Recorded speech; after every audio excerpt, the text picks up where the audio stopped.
Today on the podcast, I have Jon Mest. Jon is the CEO of two companies, Just Reach Out and ChatRank. And the story that's kind of interesting in this is AI really wiped out his company marketing overnight. They went from spending thousands of dollars a month to $4. And instead of complaining about it, he reverse engineered why that was happening and turned it into ChatRank. And so if you've ever thought about just changes in your business and how the ground is shifting around you, and then what do you go do? This conversation's for you. Jon, welcome to the podcast, man. I appreciate you making the time. Thanks, Todd, for having me. Well, good. Well, why don't we start with a little bit of maybe the 30-second version of who you are, what you're building right now, and how you got here. Yeah, of course. My name is Jon Mest, originally from Philadelphia, lived up and down the Northeast in Baltimore and New York over the years. Now settled myself down here in St. Pete, Florida. We are a team of builders. We all come from various technology and software backgrounds. These days, I wear much more of a go-to-market and operations hat, but it's fun working with a technical team. We build, incubate, build 0 to 1 various types of technologies, mostly in the how businesses grow. So right now we're focused on, some PR and public relations technology software, some ranking and, the new world of AEO and how to optimize brands for AI, as well as, we always find opportunistically where to fit ourselves into various projects, whether it be in medical, where we have some background as well. And so we are a team that focuses really on solving problems with technology, specifically AI these days, that is helping, push businesses forward. It's not like, we don't try to match a technology to a problem. We find a problem and try to solve it, and usually technology helps. That's our main goal. Yeah, well, that's good. That's good to think about it. As I was doing a little research for this conversation, your background's pretty interesting, right? I think you got applied math at Johns Hopkins. You've done some investment banking. If I remember correctly, there's some big data stuff in there, Wharton MBA, and now, CEO twice over. And so when you take a step back and you look at all that, is there a through line to some of that? Absolutely. So it seems like a long time ago now. I'm not a young kid anymore. I've got two kids of my own actually these days. So it's been a long journey. But I go back to call it the 18-year-old me showing up at Hopkins as a wide-eyed freshman. I knew I wanted to study engineering, but I didn't know what. I thought mechanical was probably going to be my specialty because I just liked building and tinkering. But then I kind of get into it. I learned what applied mathematics was, and it was really, at its core, how to solve problems. It was basically every class I took was, okay, how do we solve this problem and how do we use math to do it? So you take math to a certain level, calculus 3, multivariate, you take some linear algebra, and eventually it's okay, optimization theory, probability theory, how do you get from one place to another? How do you I did a lot of work with baseball statistics and different weather patterns, things like that. It was very project driven problem solving. And so do I remember every course I took? No. Do I remember how it taught me how to solve a problem? Absolutely. And so that foundation led to everything I did. I started in investment banking just because, frankly, I wanted to move to New York and they paid well. So it was that was the start. But I worked in tech M&A. So I got to see and open up the hood of when you're buying or selling technology companies, and specifically software and semiconductors and hardware. What does that mean? What does that actually do? How does it affect organizations? I was the hours are crazy and Wall Street was not for me, but I learned what I learned in that job. I joke, had to put on a suit and write an email, for sure. That's definitely the two things they teach you in banking. But also I just spent a lot of time reading and learning and researching, which led me to, 1010 data, the big data and analytics things I did. Had no idea. I showed up, I was showed up as a developer and a builder.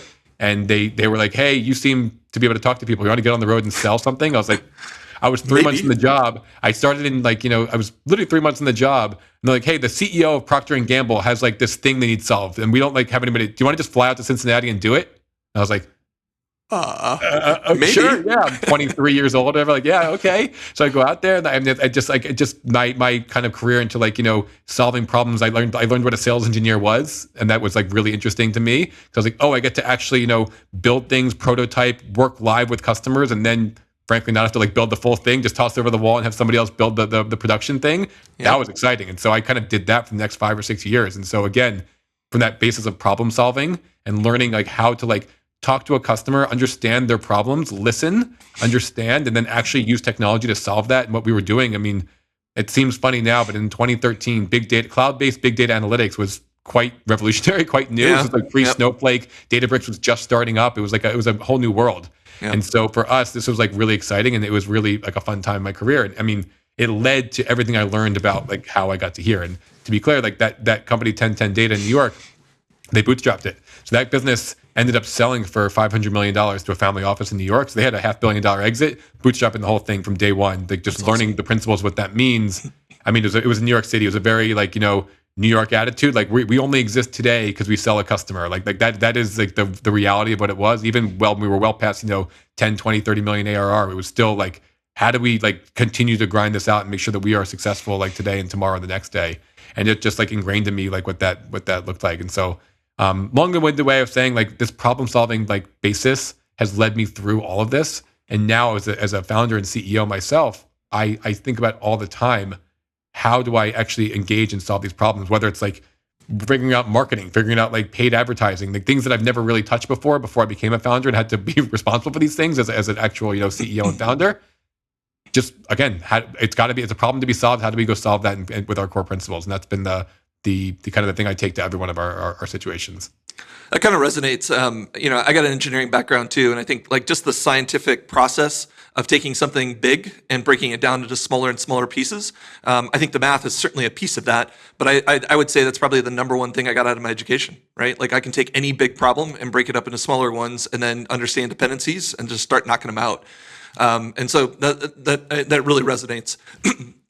So going back to August 2024, I think you were running Reach Out, and maybe just talk to me a little bit about that situation, what you were doing, and then what happened. Because I thought that's kind of a pivotal moment that kind of set you up to what you're doing today.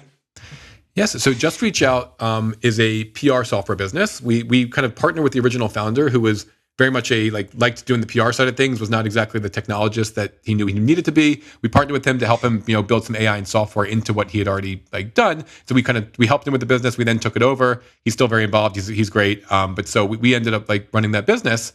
And so it was very much like a digital PR and helping brands, get discovered through podcasts, through, through media, et cetera. And so what was interesting was we ate our own dog food. We did a lot of SEO. We ranked really well on Google. We were very kind of effective at using ads and doing things that we knew was, important for winning over, this SMB market of business owners and teams looking for PR. And then all of a sudden, almost overnight, our traffic just stopped.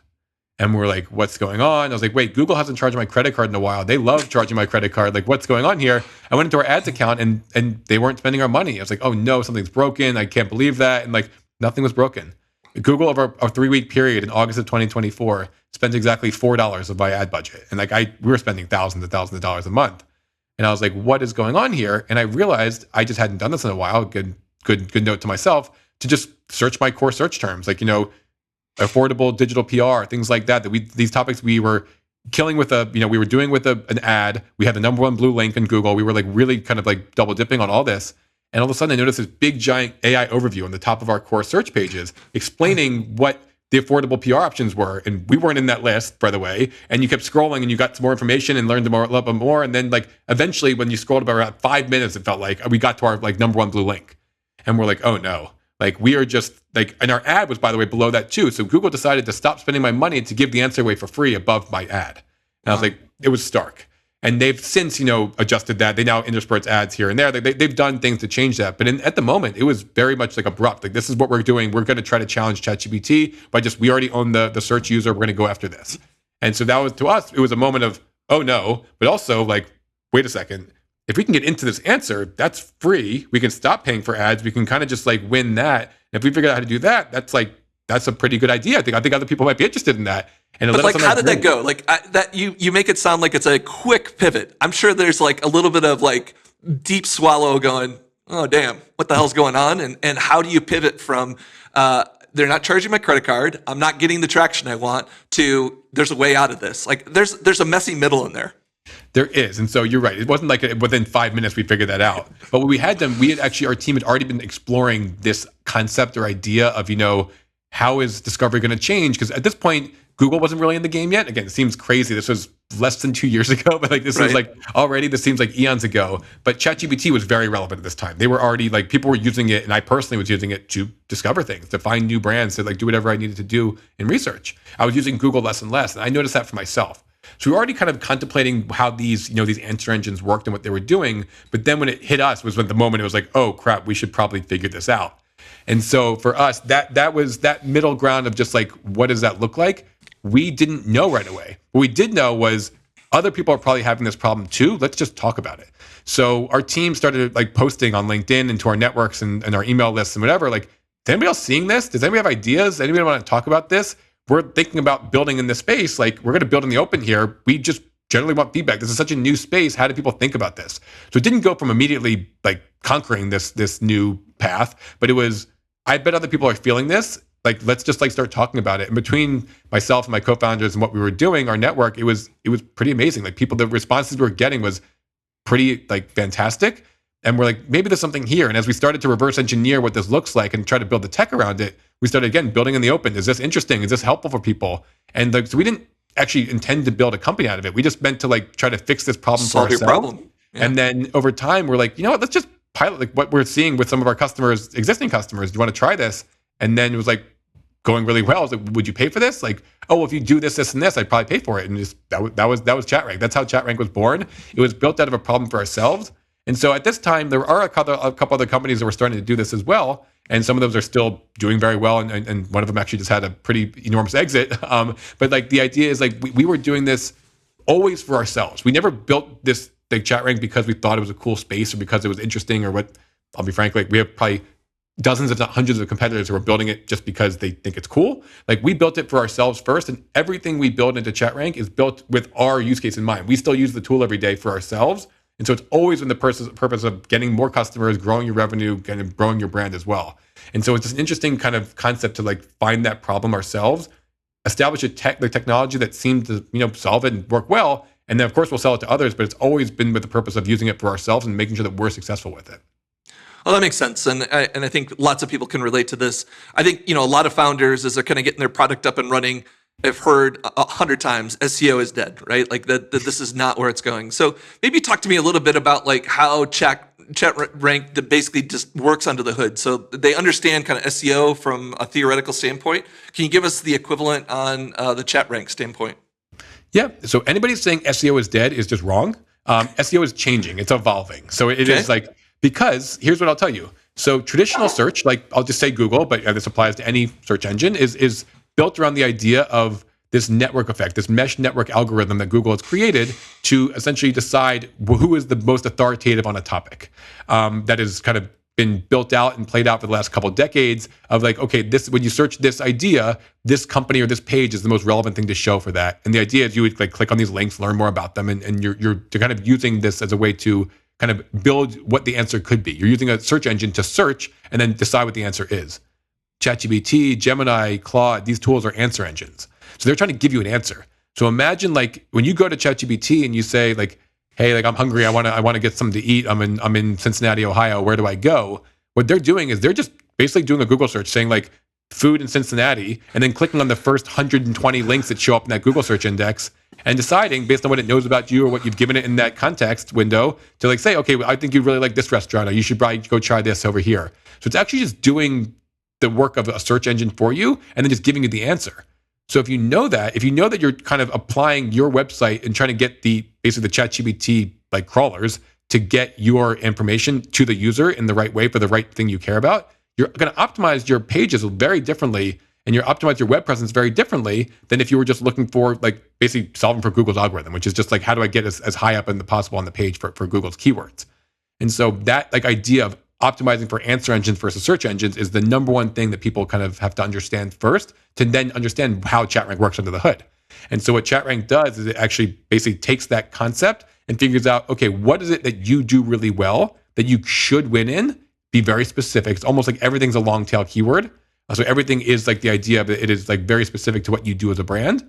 And then from there, decide how do you optimize your brand for that. And so what ChatRank does is it looks at it runs a bunch of simulations and says who's winning today and why, what is going on there, and how can you fill in those gaps to actually help yourself jump over the top? Or if you already are in the lead, what can you do to kind of prevent your competitors from jumping over you?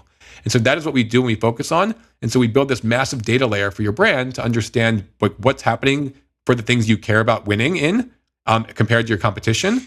And then we have our agents kind of going over that data week over week and running into our AI recommendations engine to tell you, based on what we're seeing, here are your best opportunities. Plug this gap with a new piece of content for your blog. Fix this thing on your website that's clearly confusing crawlers about where they need to get information. Go get yourself a press hit from like this local influencer who does local food reviews because they're really popular and the AI loves quoting them, or things like that. And we're going to kind of identify those things for you and push those like action items on your plate.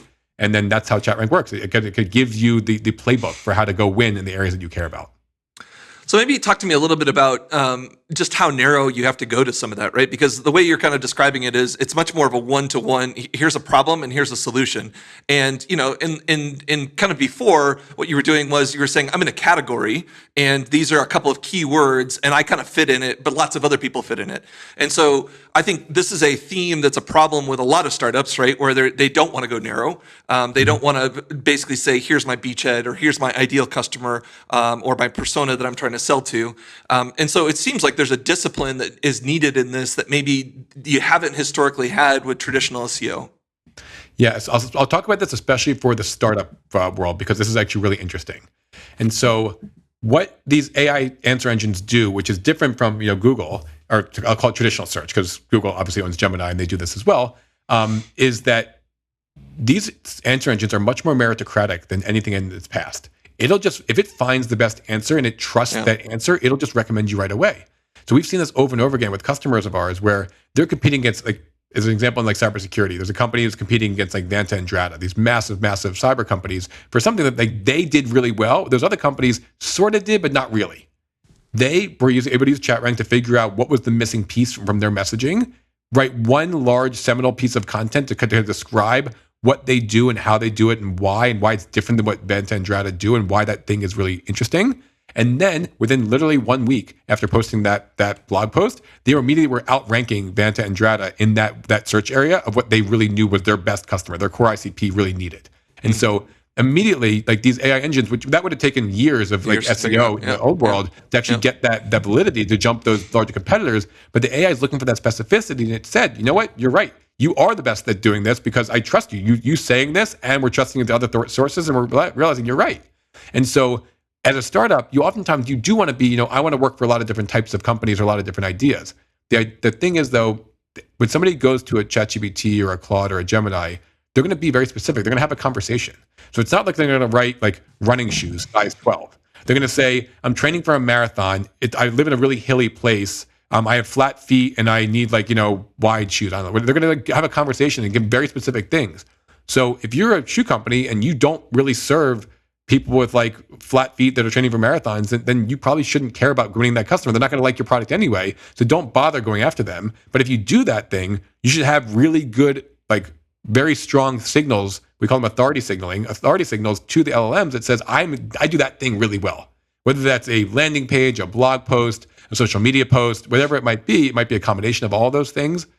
Signaling that to the LLMs that you do this one thing really well is how you're going to win. Specificity will win here because everything in the AI is a long tail keyword. You're typing in a long message. The AI is actually translating your long message into a search intent, and you just need to own those search intents. And so our system, like ChatRank, will actually identify what those search intents are of the users and what the volume of those are, how often people are searching them, what you should care about. And then telling you, based on what we see, like, you probably care about this thing. Yes. Okay, great. Well, then here's some things you can do to help yourself win in those areas. And so that's what we really focus on.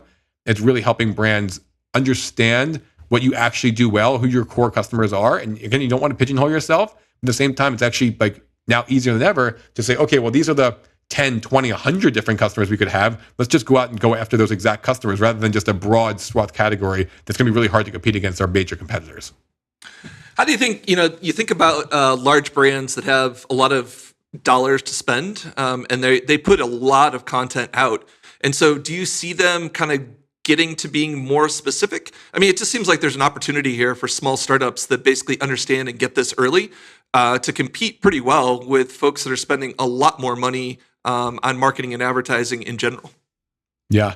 And so there is a part of this where money can buy you maybe some of it. So these bigger brands can definitely buy themselves into, maybe more content or specific content or really good content, things like that, or really optimized websites. Those are all, money can probably buy you those things. But what we haven't really talked about yet at all is that one of the things that the LLMs really care about is basically real humans talking about you, real people saying that your brand is good and acknowledging your brand is good. How do you do that? So there's like 3 pillars that are kind of sort of out of your control, but sort of in your control. Those are, we call them third-party brand mentions. So like, did the Wall Street Journal write about you and say you're an amazing business? Great, that's helpful. Like that was always helpful in traditional SEO. It's still helpful today. It still is. Like having that authoritative source say you're good is really important. The backlink itself doesn't matter anymore, actually, like the actual idea of a backlink, but the brand mention does. And so having a really high quality Substack matters. Like it doesn't necessarily have to be a large, like a Wall Street Journal. We have a restaurant customer who they're very focused on healthy, like lunch and healthy bowls here in New York City. And their whole thing is they don't use seed oils. They only use like, either animal fats or olive oil. Sure. And so there's a blog called Seed Oil Scout. Their whole thing is they just go around and try to find restaurants that don't use seed oils.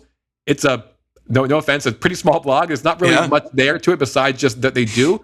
But the LLMs trust that they are the world's expert on like who doesn't have seed oils. Why would they trust anybody else if they could trust this person, this blog that is like committed their life to like identifying this thing? And so we just told our customer, hey, make sure that they write about you and mention you, and they do. And all of a sudden, immediately they're like now verified and validated as like the best at not having seed oils, because this blog that doesn't have a lot of viewers or readers loves that they do that. And so there's these authority signals you can have from like these external brand mentions, and also from we call it social signaling, places like Reddit, like Quora, these forums, these third-party places where real humans are talking. That really matters, especially like more organic conversations about your brand is always helpful. And then finally, we call it like sentiment, like reviews. Do you have good quality reviews? So if you're a software company, it's probably G2 or Trustpilot. If you're a restaurant, it might be Yelp. If you are a doctor, it might be Health Grades. Like those are really strong authority signals to the LLMs, because it is like real humans talking about your brand and saying you're good or bad. And so owning that, understanding that, knowing that, hey, maybe we're as a software company, we got maybe dinged. They don't really know that we're, good quality service. And so we need somebody to leave us a G2 review that mentions how we had great customer service when they had an issue. Like that kind of thing, you can be encouraging your customers to write about that for you. Like that is really a way that we can identify and help you with that too. And there's all this like third-party signaling that's also off of your page that really matters, that the small companies can absolutely compete in and can win in. And that really helps you compete against these larger companies who might be able to call it buy their way into some of these parts. Yeah, that's interesting. It's kind of, when you go all the way back to your example of, spending thousands of dollars and then I get charged $4. Obviously Google's trying to figure this out and find the combination of using Gemini and giving these kind of AI overviews as well as making money. How do you think this continues to evolve? Do you think that the foundational elements that you just described hold up and they evolve? Or do you think there's shifts that, they're going to be under pressure to figure out how to make this all work financially? And they're not the only ones. And so, or do you feel like the underpinnings and this kind of framework that you've described is the kind of infrastructure that continues? If I had a great answer here, I feel like I knew something I shouldn't. But this is what I can say. So, for example, recently it just happened overnight. They didn't really say anything about it, but all of a sudden, if you went on Google, Chrome or Google on your mobile and you search something, you didn't get blue links anymore. You only got an AI, or you only got the AI mode. That happened randomly overnight one night, and just I woke my phone one day. I was like, "Wait, what? Where did it go?" And then a couple weeks later, I turned it off, and it went back to just normal. So they're tinkering. They're doing some A/B testing. Yeah. They're doing some testing here, exactly. So they're doing this kind of all the time. And Sundar Pichai has said as much. He's basically mentioned pretty publicly now that Google search is transitioning to AI search. They're going to, the idea of 10 blue links will be gone at some point. I don't know if that's 12 months or 12 years. I assume it's probably closer to 12 months. It's probably on the near term horizon. But they're leaning towards this world where you're going to get answers and going to get these more holistic overviews rather than just a bunch of links to click on. And so knowing that, and knowing that they basically admitted they're going to do that, they said they're going to take it slowly. They're going to port feature by feature. They're going to do a lot of testing, as Google would and should. They're going to have to figure out a way to not give away the billions of dollars in ads that they're basically giving up by just going right to this. So there will be ads. They've been very clear that they're not going to let you buy an answer. So you can't just buy best ice cream shop in Cincinnati. What they'll do is they'll let you, buy an ad next to the actual organic answer of the best ice cream shop, is what they've kind of implied. So that will still exist. They're not doing that yet because, again, Google has this war chest of cash, so they can kind of do that without really having to hurt their customer experience for now. But you're absolutely right. If and when they do transition over fully into this, AI mode of search for Google, they can't just like eliminate the billions and billions of dollars of ad revenue coming in. And so, I mean, luckily for them, YouTube is getting more and more powerful because of like, again, it's really used a lot for AI search and citations, but also just like the younger generations are just watching YouTube. YouTube ads produce a lot of dollars for them now. That's growing at an astronomical rate, which is good for them. But say in general, yeah, they're going to have to find a way to not lose or kind of like try to salvage some of this ad revenue coming in through search as they do transition it. But it is going to transition. Yeah, that's interesting. So kind of pivoting a little bit, it's like when I was doing this research, I was kind of thinking, you're being CEO of two companies, right? You got Just Reach Out and you got ChatRank. But the more you talk about it in this conversation, is it more like a technology wing of Just Reach Out that basically is selling a product, right? Like, I mean, the dovetail there is a little bit more, you're using this product, you're leveraging it, and it really is a core part of what Just Reach Out is trying to go do. It just happens to be a product that you're selling to other people as well. And so maybe talk to me a little bit about like that split. Like, I think a lot of people would look on paper and say that's difficult, focus is better. And so maybe talk to me a little bit about how you manage both, and is that partnership clean, or is it difficult on some days? Yeah, so basically what happened was we didn't think that ChatRank was a business. We thought it was like a project, a side hustle, like a thing for ourselves at first. And eventually when we realized it was actually probably its own business, we realized it's like it could be marketed differently, it could probably be priced differently. It's a more premium thing. We kind of just thought about it in a few different ways where like the Just Reach Out brand is really good. And not that ChatRank would hurt it, we also like thought it could just be different and unique. And so we did decide to split it out into two separate businesses. Now, the same team runs both. We have operations people that kind of do both because they are so connected. A lot of our customers are customers of both. It's very related. Eventually, we are going to like build them on the same, like they're really kind of together. Right now, they are separate apps because that's just Reach Out was built a while ago and ChatRank was built this year. There's just a lot of changes that have happened. It would take a full refactor of Just Reach Out to get it there. So we are gonna do that work. And so eventually it'll be a lot easier even to kind of keep them together / separate at the same time because they'll be on the same tech stack and everything else.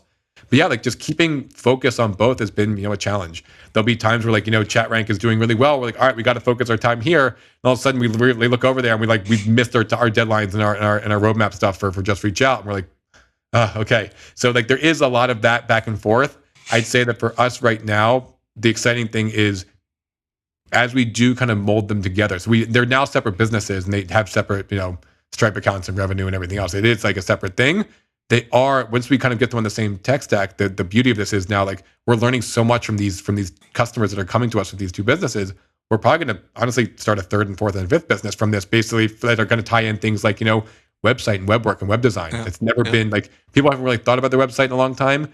Having a good, clean, well-optimized website is a really, really easy way to start jumping ahead in the rankings and win now in this AI search world, especially in industries where like you're not that good. Like my brother-in-law runs a body shop in South Philly. Like nobody that runs a body shop in Philly is thinking about their website. I looked at his website. I was like, Josh, this is a disaster. You got to can I help you? And he's like, yeah, sure. Like people pitch me all the time. I don't want to pay for it. So I did it. I mean, I helped him do it. And the website's great. He's getting traffic now from this. Like it's just it's something that where his industry would never in a million years think about website work. But if we can do it efficiently and cheaply and help them actually show them, hey, I got you 10 new customers this month from this newly designed, well thought out, marketing engine we've now built for you via Just Reach Out and the press stuff we're doing with ChatRank and the optimization with the website. These are all kind of tied together. It becomes more like a full marketing suite, almost like a AI run marketing agency. That's what we're building towards. And so what it is on paper and how the structure is, it's kind of annoying. I spend a lot of time on taxes and dealing with paperwork now because we have two businesses versus one. But at the same time, I think it was the right move. And over time, it might come back together. It might stay apart. We don't know. But there's something here where we're compounding off of this. I've always been told, I have a good mentor here who always mentions the hardest thing is acquiring a customer. Once you've acquired them, selling them a new thing is quite easy. They trust you, they like you. Right. And so if you can acquire a customer, if you have three more things that they probably were interested in, your CAC goes way down. They're kind of more willing to at least even take the meeting, not just sign up for everything right away. And so we're learning that really, I mean, it in theory, it makes sense. When you see it in action, it's great. Yeah. It really is really nice. And when you sell a customer on one, you can just kind of point them to the website and they're like, oh yeah, I need that too. And they sign up. That's a really nice feeling. Yeah, that's good. That's a good reminder. Talking a little bit about like selling something that you have to educate. I think a lot of founders can relate to the idea of I'm building a new product, maybe it's a new category, or I'm trying to differentiate from somebody else. You think about a lot of small business owners maybe aren't the most technology sophisticated.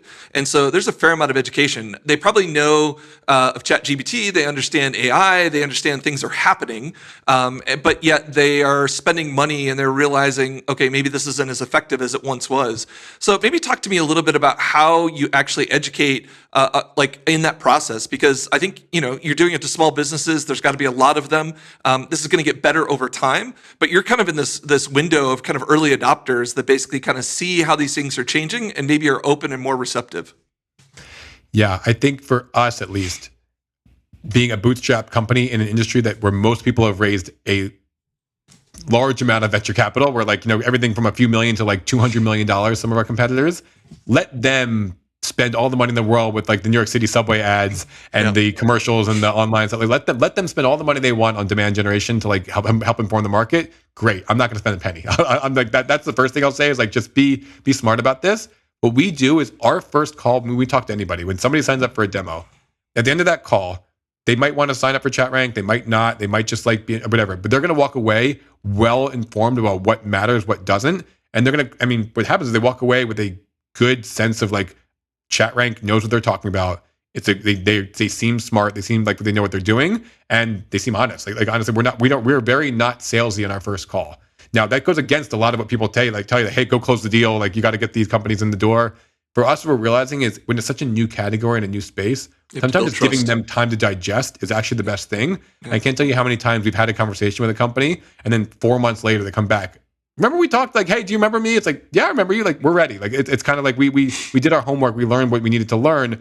Or hey, we decided not to do that. We're going to go with the old methods. And then a few months later, well, those old methods just killed us. We got to go with the new way to do this. It happens all the time. So for us, we always make sure that we're leaving that first call with them feeling really good about, what the industry is. And honestly, they'll tell their friends, and then people will come to us. It's done really well for us from like a social selling word of mouth perspective. And so it is hard because like we do spend a lot of time educating prospects that might never sign up, but we've found that I don't want to call it karma, like that tactic has really done well for us to kind of build trust and like earn the trust of people around us. And I can't tell you how many like friend of a friend of a friend, like somebody takes a demo with us and then they tell somebody who tells somebody and they sign up. Like it happens a lot. And so we do spend the time to actually educate our customers. And it really does. There's a lot of noise out there. There's a lot of people shouting on LinkedIn right now, basically nonsense about how this world works. Like they're just shouting the most recent thing. Anybody telling you like the trick they've learned, by the way, if they're telling you the trick's dead. Like there's no trick. If they're already announcing the trick on LinkedIn, by the way, it's not a trick anymore. And Google's onto it and they're probably going to hurt you for doing it. So like, don't listen to that stuff. Like just the core fundamentals and the foundations, kind of what we talked about earlier about how to optimize your brand, that doesn't change. Google actually, for the first time ever, it was maybe about less than a few weeks ago, put out like a memorandum about like, here's the world of GEO. Here's like what AI visibility and optimization means. And they acknowledged for the first time that this was a thing. Where they knew about it, but they actually wrote a whole thing about this is how to do it. And it was core principles were like just write really good, high quality, authoritative content that helps inform people and inform our agents to like make sure that we know what's going on. And like that's how you'll win. Like it's really as simple as that. And so obviously we will help identify and find and optimize a playbook for our customers. That's what ChatRank does. But the core ideas and principles are really just the same. And so now that Google's even admitted it and said it, like we just reinforced it. Nothing they said was new to us, but it was very much reinforcing to what we know is true. I guess going backwards, to like your philosophy, I'm sure you're familiar with like the challenger sale model, where it's like, regardless if you're going to buy something from me, you're gonna learn something in this process. And I think that's one thing that a lot of founders can take away from this is going, add value, don't just take time. And I think that's kind of your core thought is, we don't know if you'll buy, but like if you listen and we come across as authentic and there's something of value in this process, you'll evaluate as your business needs change. I've recommended our competitors multiple times in meetings being like, I don't think you need us. I think you need this. Like we're not the right fit for you. And I could try to tell you you are, but you might be mad at me later and just that's not going to help either of us. And so I'd rather give up the 1 month of revenue before you churn now, rather than like just have you be mad at me when I can just tell you this is what you probably need. And so that level of trust really does come back and help. And so I always say like challenger sales was one of the first things I learned when I, again, didn't know what sales was. And they started to put me on the road when I was early in my career. And it really stuck with me that is something where I can't tell you, I mean, people have just come back to me years later even and like kind of found like this. And actually it's funny because Just Reach Out, like it's been around since 2016. So it's been around for over 10 years now. And like, I can't tell you, I used Just Reach Out in 2018. I loved you guys. Like, I can't wait to try it again. Like it's been like 8 years. It's been a long time. But like that level of trust really does stick. And so I find that is like, that is the best way to run a business, especially a bootstrapped, young, hungry team. Like you can try to go like do the VC like model where you like basically pull in as many people as possible, like rip them off, sell them this, whatever. Like I just don't agree to that. That's not what I think that will work long term, especially in a space where there's a lot of noise, a lot of, flashy things. The core of this, like our balance sheet is sound, like our fundamentals are good. We have good growth. Like we're doing just fine not doing those things. I feel like that is the path for us. Yeah, well, you're preaching to the choir on this one, so we're aligned. As we were getting kind of preparing for this and talking just before we got on, we talked about like, Nate, you've talked about how things are good, but like not every day is good.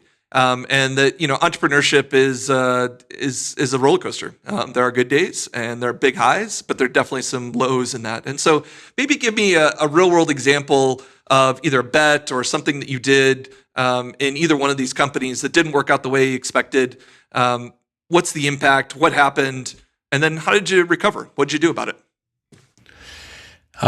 So there are definitely good days, and those good days are high, and there are definitely some bad days, and those bad days are really low. And I try to remind myself, my wife is good about this. She tries to remind me when I'm having a bad one to remember the good one from last week. It is important to celebrate the wins for sure. Yeah. It's also like important to reflect and learn from the bad ones.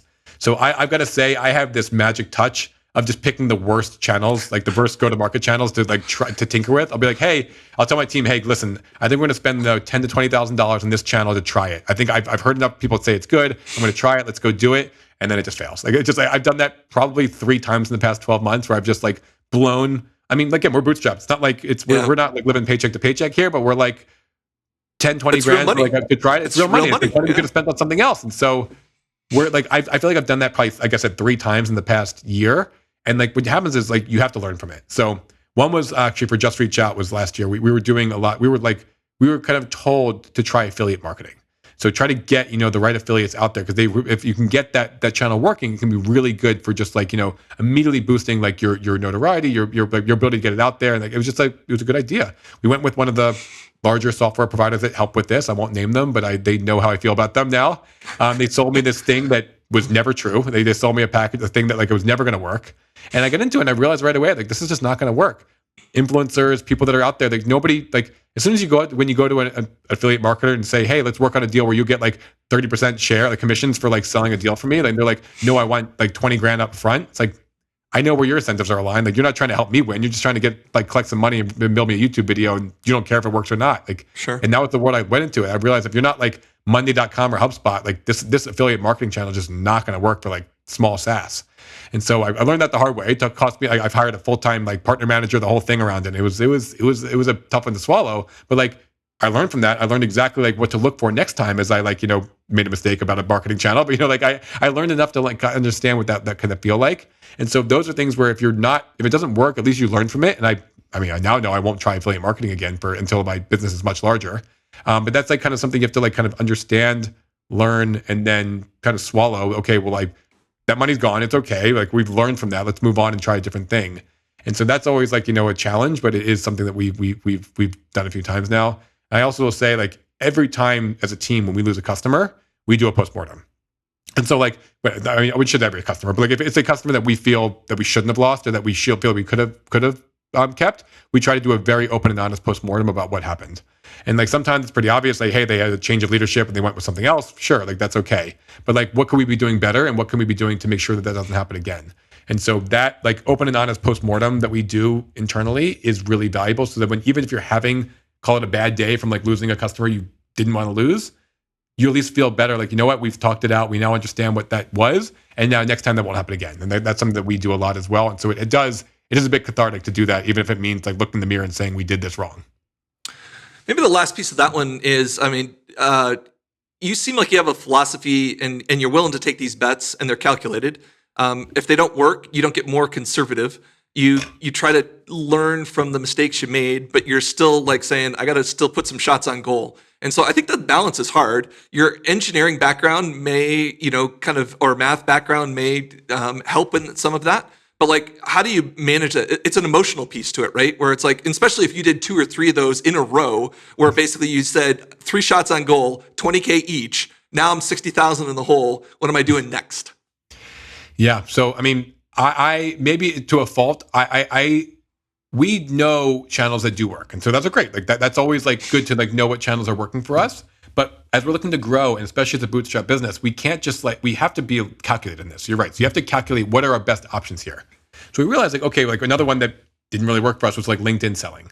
Not that like LinkedIn selling can't work, but we frankly, we didn't commit what we needed to commit to make it work because we didn't have the time. So what I realized is we spent some money on a tool and a partner to help us go out and do that. But when it came down to it, we weren't able to get that through the finish line. We learned from that one is because we just didn't have the time to actually commit to the follow-ups and things you needed to do to make that channel work. And so for us, when we were thinking about taking shots on goal like you described and going after these ideas, we don't want to stop because we want to invest in growth. Like when we have in our budget, this is how much we're spending on Eng this month, this is how much we're spending on growth. And we need to be able to do that and effectively use those dollars. And so, yeah, my engineering team would love to take some of my growth dollars, of course. They'll always find ways to spend it. Of course, our roadmap is only getting bigger. I know that. But I also have to be disciplined enough. And luckily, my CTO, Joe, is really, really good about this. He's like, no. We got to invest in growth. He knows this and understands that. And so we're just taking shots on this. And like I said, it's hard. We're learning in a very crowded market like we're in right now. It is challenging to stand out. But we're getting some traction. We're learning some things. And actually, our most recent channel we're trying right now is actually doing better. And that's actually an interesting one. We brought in a dialer. We have an SDR. We're somebody hitting the phones and calling. And so it's amazing. People do answer the phone. I don't answer the phone. I don't either. But technology people don't answer the phone. But yes, so we do work with a lot of SaaS businesses and software, but actually we work with a lot of medical practices and places like that where they answer the phone and they're willing to talk and they're they need marketing help too. And they just want to treat patients and not think about acquisition or marketing or anything. And so we actually, that channel has been doing really well for us and we're actually finding good traction. So another investment, we scaled down our investment to start. We learned how to take a little smaller bite at first. But yeah, that does work. And so sometimes you kind of have to learn, okay, these channels just aren't working in the sea of the competitive space we're in. Maybe it works for somebody else, but not for us. That's okay. This channel, nobody's really doing this in our space. We'll start dialing and see what happens. And that started a week ago, but already the traction's been fantastic. So we'll learn from that and keep going. Well, good. Well, let's kind of build on that. Do you have a specific example of somebody that maybe was a small business that you engaged with, you talked about what they were doing, and then had a pretty good size outcome for them? I think just this, set the stage of who they are, what they're doing, size of the company, and the impact she can have. Because those success stories carry you going forward. That's for sure. Yeah, it's a great one. I'm trying to think who would be the most interesting for this. So we have actually an e-commerce company we worked with. They're great. They're called Bruzel. They're a barbershop hair care brand. They do beard care, hair care, things like that. They came to us because they were spending a lot of money on SEO and they were noticing their traffic spiking up. They're getting great traffic and the conversions are going way down. And so in e-commerce world, of course, you want to actually you want your conversions up. You want everybody showing up to your website to buy something. That's your ultimate goal.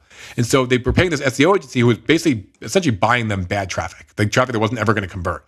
And so they were hey, we talked to them. They're hey, can you help us? I was well, give us that budget and see what we can do with it.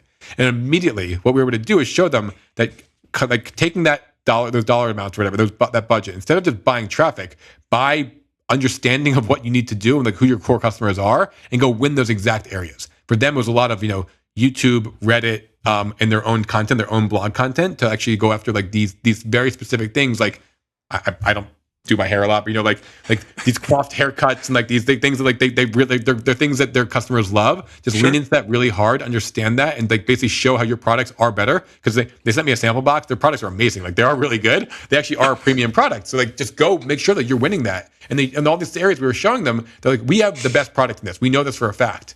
And they're like, well, you're losing to these other two brands who are definitely worse than you. Like, why? And our system figured that out, told them, and they started implementing our strategies, and it was working. They immediately started like ranking better, growing, and they were actually, I mean, because they're on Shopify, we can actually track against their actual like store too, and like you can see directly like these things we were doing for them were directly leading to traffic onto those pages and people purchasing. And so the interesting part of their story also is that they didn't even tell us this, but the entire time we were tracking like, okay, you're getting these better conversion numbers. People are coming to your store more. They're buying more. They're converting at higher rates. So they're buying more like dollars. It's all good. Everything's working well. But they didn't tell us that they actually lowered their ad budget during that same testing period without telling us by more than half. They're spending half as much on ads, and they're still selling more direct than they were before. And we're like, so you ruined our test, because like that's like an experiment has to be like one single thing. You gotta hold it, hold it exactly. steady. Like, I mean, they made our test harder, and it still worked. So like that's like so it actually was great. And so for them, they realized not only can they grow through this channel, they realized they can probably reduce their ad spend if they want to, and like still grow in this channel. And for them, this is big for like, because obviously when you sell on Amazon too, but they take a cut. If you can sell direct, it's even better. And so for them, it was a great way to do this. And for them, it was interesting is that they have a small but like mighty marketing team, and they're like, listen, we don't know how to do this. Can you teach us? And so for them, what was really interesting was we were able to then like teach them by like doing it for them for a few months, and then actually like transitioning it to them. And now they just took over it full time themselves, and we're happy to do that. By the way, like we'll help you like handhold a little bit, and we charge more for the managed service. But we actually don't care. We'd rather you learn how to do it yourself. We taught them, and now they're executing it on their own, and it's doing great. So that's like a great win for us, because we helped them get the kind of the skill they needed, and now I mean they're referring us to everybody they know. It's been great for us awesome. Because it's a great referral. So that for us, like that's always a win. And again, e-commerce is a great channel for us. That's good. That's a fun story. Well, thanks for sharing that. Yeah. So maybe like kind of wrapping or kind of getting towards the end of this is if I'm a founder who's kind of on this 0 to 1 journey, maybe I've got a handful of customers, I'm starting to scale up. How do I think about it? How do I digest all of this information and thinking about it, right? I've built a product. I've got a go-to-market strategy. And now, on Monday morning, what do I actually go do based on all this information? Well, first of all, my first piece of advice is don't do what I did, which was start your second business when you have your second kid. Terrible idea. My wife killed me. Oh, my wife was going to kill me for that one. That was a bad one. When I was like, oh, honey, we're starting ChatRank. Like, I'm like 8 months pregnant. What do you mean? So anyway, don't do that. That's the first piece of advice. But then the second piece of advice would be, go talk to your customers, like as many as you possibly can, or prospects or whomever, as quickly as you can. So when you're getting started, when you're building 0 to 1, the number one piece of advice I always give is like talk to everybody who will possibly talk to you, whether it's your cousin, your uncle, your friend of a friend, whoever that might be interested, and you'll learn from them. You'll get a lot of signal from that. And even if they're not going to buy right away, you'll learn either one, they're not a good customer for me, so don't focus on them, or they could be a good customer if I had this, and this thing. So what you can do is you can start learning who your core customers are over time, and then from there, that can enhance your strategy of how to like attack this new organic AI strategy. For us, it's like you don't need a tool like ChatRank to get started. We do really well, and we can help you, but we're not free. Like you might want to start with something that's a little more easy to do. So open up ChatGPT, hit the little button on the top right that makes it like an incognito window. Make it so it's like a temporary chat, so doesn't have any like background on who you are, what you do, and just say like, who are the best 5 companies that do whatever you do, like X things, and it'll say here are the 5 companies. It'll name hopefully you, if not you, your 5 competitors, and then you say, okay, well like what like. Why did you not name me? Or this company? And they're like, oh, like that was that's a great idea. It's going to give you that whole spiel about like why I should have mentioned you. But then I'll say like, hey, I didn't mention you because you didn't have the right reviews, or you didn't have the right information here about this thing, or like you said that you wanted to be like you mentioned your ICP. You're like, hey, you told me that you're this person, and there's nothing on your website that says you support that person. Like the LLMs will tell you exactly why they didn't choose you or why they chose somebody else instead of you. That is like a very, very simplistic version of what ChatRank does. But that step right there, just do that like anytime, and you'll learn a lot about where your gaps are and where you're missing. Do that for all your different areas, for your ICPs, for the core areas you want to go after, and just learn. Like you'll probably see some patterns. You'll probably see, okay, these are the things I need to go after. Then from there, go build some strategies. Like go write a piece of content. Go start up your mic, or like get even just your cell phone camera and just start recording yourself and post it to YouTube. Like these things really add up over time. So you have to start somewhere. But I think just a simple version of like basically the old version of Googling yourself, like go to ChatGPT and like ask it about why it's not recommending you. Take some of those actions and go fill them in. You'd be surprised how quickly you can start growing. Even if you're a smaller business, if you really own your niche and own your thing you really care about and like focus on that specifically. That's good. That's a great piece of advice, John. This has been fun. I appreciate you being vulnerable and giving us a bunch of sneak peek of what it's like to run 2 companies, not just one, and have 2 kids, which is not easy either. So I appreciate it. If people want to get a hold of you or follow you, what's the best way to do that? Yeah, so we're ChatRank.ai is the one, and then JustReachOut.io is our 2 businesses. We'll put them, I'm sure, in the notes here. And me, I'm John at ChatRank.ai. Please reach out to me. I answer all my emails. Like if you are interested in anything, please let us know. Again, it doesn't have to be a sales call. It can absolutely be a conversation, because what happens is like we have conversations and they turn into sales. Like, so like I really like, and we're not salesy or pushy at all in these conversations. We just love helping other founders and other people learn about this space, because people talk, people like kind of gets around there. And if we can just help educate somebody on what's real and what's not and help them get like more focused, please, like we're happy to do that. And we have a team that helps us do that too. So please don't hesitate to reach out. I'm happy to help. And if you're ever down in St. Pete, Florida, please look us up as well. Okay. Well, John, thank you. I appreciate it. It's been a great conversation. Thanks, Todd. I really appreciate it too. Thanks for listening to Startup Stories from the Treehouse. If you enjoyed this episode, please take a moment to like, follow, or subscribe wherever you get your podcasts. And if you found our conversation helpful, leave a review. It really helps other founders discover our show. For more insight and episode summaries, don't forget to subscribe to the Wildfire Labs Substack. We appreciate your support and can't wait to share more stories with you next time.